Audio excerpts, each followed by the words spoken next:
हुई है हमारे, या हमारे सैलरी से जुड़ी हुई, जो बेसिक मैं समझता हूं कि मिनिमम रिक्वायरमेंट्स बनती है। इन सब सर्विस कंडीशंस के ऊपर यूजीसी और मिनिस्ट्री ऑफ एजुकेशन को एक कमेटी बना करके पूरी चीज को रिव्यू करना चाहिए। और साथ ही साथ में आप जानते हैं कि 2020 से नेशनल एजुकेशन पॉलिसी इंप्लीमेंट हुई है, जहां पर हमारा स्पष्ट मानना यह है कि जो कोर पेपर्स थे, कोर डिसिप्लिन स्पेसिफिक इलेक्टिव थे, उनके हमारे क्रेडिट्स कम हुए, उससे हमारे कोर्सेज की डिल्यूशन हुई है, हमारे एकेडमिक स्टैंडर्ड्स की डिल्यूशन कम हुई है। वहां पर भी यूजीसी को और यूनिवर्सिटी को मिल करके उस पूरे चीज को रिव्यू करना चाहिए, क्योंकि केवल तो केवल हम अपने सर्विस कंडीशंस की बात नहीं करते, हम तो पूरे एजुकेशन सिस्टम को अपलिफ्ट करने की बात करते हैं। तो हमारा उतना ही ध्यान हमारे विद्यार्थियों पे भी है जितना हमारे अपने ब्रेड बटर के या हमारे और अपनी सर्विस कंडीशन के मामले में। तो साथियों, हमने ये तमाम इशू, इसके साथ में हमारे लाइब्रेरियंस का रिटायरमेंट एज 62 से 65 हो, हमारे कुछ साथी फिजिकल एजुकेशन के जो 1991 से पहले अपॉइंट हुए थे, उनकी रिटायरमेंट एज का सवाल हो, ओपीएस का सवाल हो,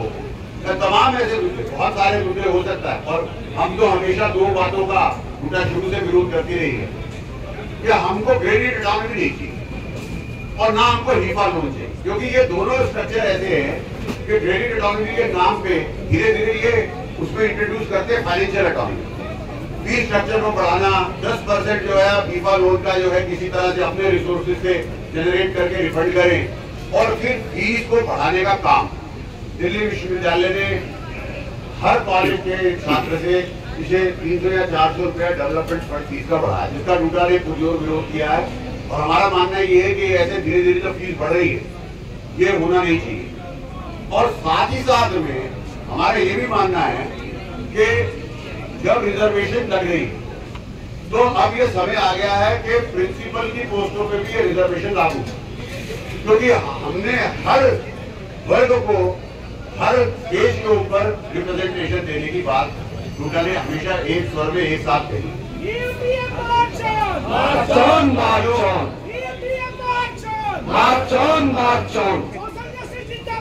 जिंदाबाद जिंदाबाद। साथियों,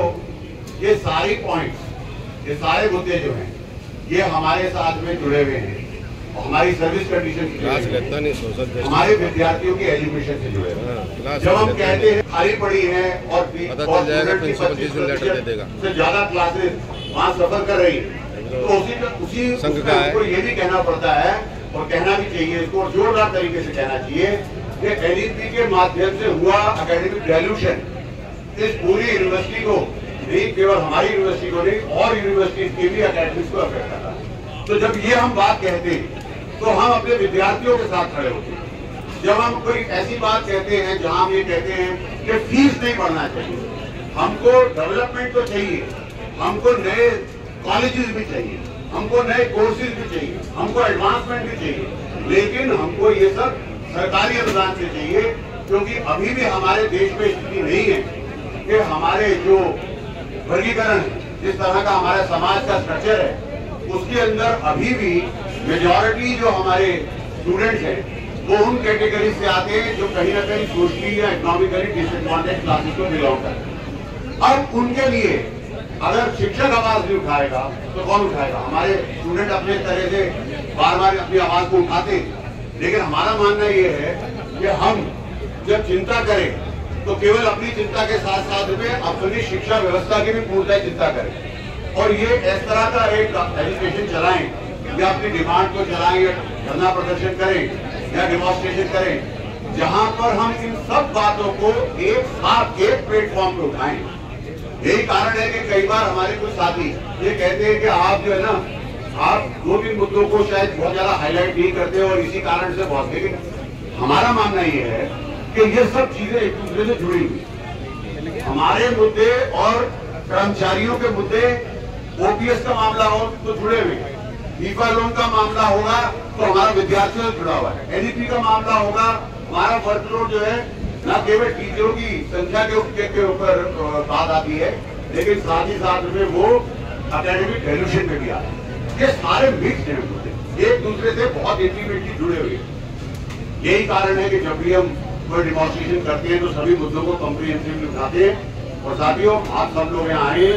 अब हम लोग जो है उसमें अपने नारे लगाएंगे, अपना रोष निकालेंगे, अपना गुस्सा दिखाएंगे कि सरकारें हमारी बात को सीरियसली ले ले रही, तो हम इसके लिए जो है और जोर से अपना डेमोक्रेटिक एक्शन प्रोग्राम आगे करेंगे। बहुत बहुत धन्यवाद।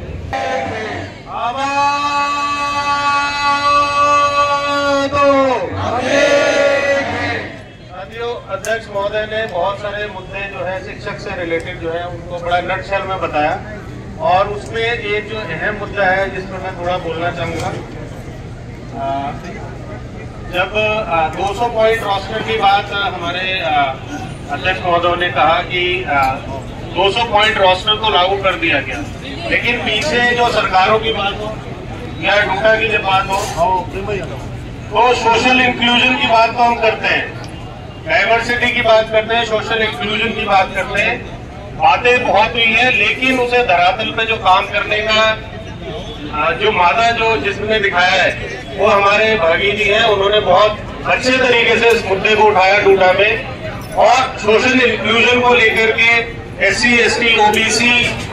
EWS कैटेगरी जो जितनी भी कैटेगरी है उन सब के लिए उन्होंने ये सोचा कि यूनिवर्सिटी में अभी तक जो हुआ मैं तो ये कहता हूँ कि जोड़ी हुई है, मतलब ये जो पोस्ट जो SC ST OBC की सैंक्शन हुआ करती थी इनको कभी भी सही तरीके से नहीं भरा गया, और